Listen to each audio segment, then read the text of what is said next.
Hey, Byron. Hey, Morgan. Thanks for the education and amazing information. This has been wonderful. Thank you. Well, thank you. What thoughts have you had about this matter in the last week or so?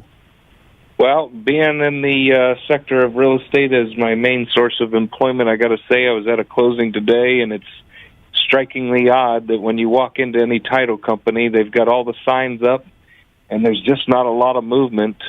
There's a lot of refis we hear, but as far as purchases and sales, not so much. And the other thing is Keynesian economics, man, and my understanding of just basic fundamentals, if it's not moving, the almighty dollar, then the system's not going to work. The theory itself is not going to work.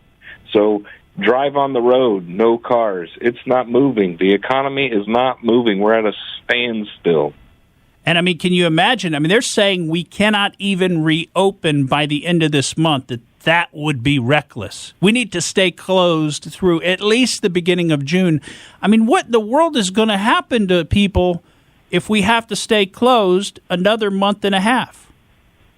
There's always the side effect that always comes later, just like the medicine they're preaching to tell us, when there's dormancy, then there's a bunch of expenditures. It's the dollar that's next. I think it's just going to take a few more years. Yeah.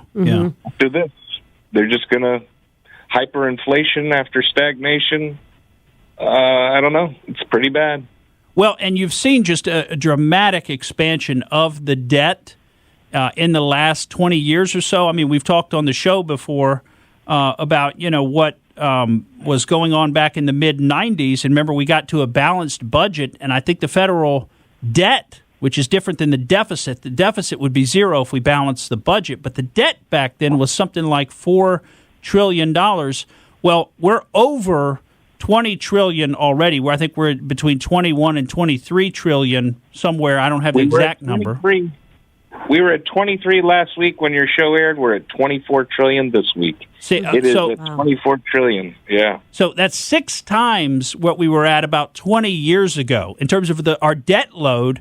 And they're just going to have to put the pedal to the metal here because they're going to have to start sending – well, I say they're going to have to. They really don't have to, but this is what I think they're going to do. Just sending checks to everybody. All of a sudden – I can't believe the checks. I cannot believe the whole check mentality. You're going to get your check. I think as soon as those checks don't come to fruition or they're not enough because of the amount of time that the economy shut down, people are going to have social unrest. You better believe it. Yep.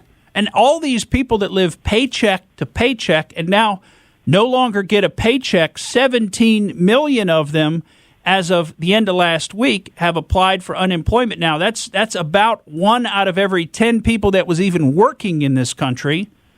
Now, what in the world is going to happen? Go up. Crime's already going up. Just locally, if you touch base with your local police department and you get your report of your zip code, it's already starting to pile up. Yeah. Well, and we're going to see more and more of that. And then on the one hand, we've got, bread lines or we've got, food pantry lines. And on the other hand, we've got producers of milk dumping, milk down the drain, not quite 10%, but say 10% of the milk production in this entire country last week just got dumped down the drain. We've got Smith. All our produce. Smith. All of our produce. Yeah. In produce. 1989, the ruble was worth way more. I tell people all the time, look at the ruble in 85 leading up to 89 when the wall came down. Yeah. And then you saw people in bread lines and milk lines and food lines, and the ruble just collapsed. Why would it not happen here? They were taken advantage by these monetary banksters. Right. Well, Byron, thank you for the call. Thank you. Yeah, really appreciate your input, and thanks for listening. Just during that call, you went $4 million in debt.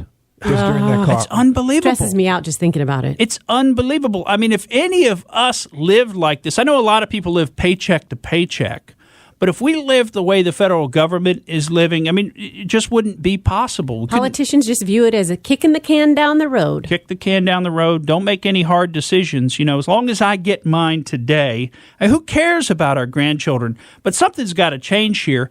And the level at which they are adding to the debt now with all of these spending programs, we're going to, $300 billion here, $600 billion there. I mean, this stuff really adds up fast, and we just put it on our tab. That's what the politicians just put it on our tab. We're good for it. We're gonna pay you. I mean, at some point, it's like, no, we're not going to extend you any more credit. And of course, it's a lot more complicated than that. We're just using an analogy, but to try to bring it to a level where people can explain it. But it's a lot more complicated because the way money is created in this country. But Byron brings up a really good point. The entire economic system of this country is designed around the velocity of money. This country works the way that it does with this huge debt load and all on credit. It only works because the money keeps moving, because there's commerce, there's production, there's economic activity. And that's why the most important thing to measure is the velocity of money. Go ahead. Speaking of velocity of money, I hope that when things open up, and I'm just thinking about personal stuff like getting my hair done, different sorts of treatments you might want to get, I hope that those places are open from 7 a.m. to 10 p.m. and they're doing a lot more, like with Amy, just doing a lot more jobs, long, hard days, but at least the velocity will be rocketing up. Well, let's hope so, but I have this sinking feeling that we can't unplug, like I said, and then just plug back in a couple of months later and expect everything to just keep going, just to pick right back up. The music restarts right where we left off. I don't see how that happens ultimately. I mean, you're going to have some long-term damage. You have the closure of businesses. People are just going out of business. People are out of work. They're not going to get rehired. I mean, this is going to have long-term effects. Thank you for listening to the Morgan Streetman Show. We hope you enjoyed what you heard, and if you did, please click like and subscribe to help us out. And remember that we recommend that you exercise your brain at least once a week.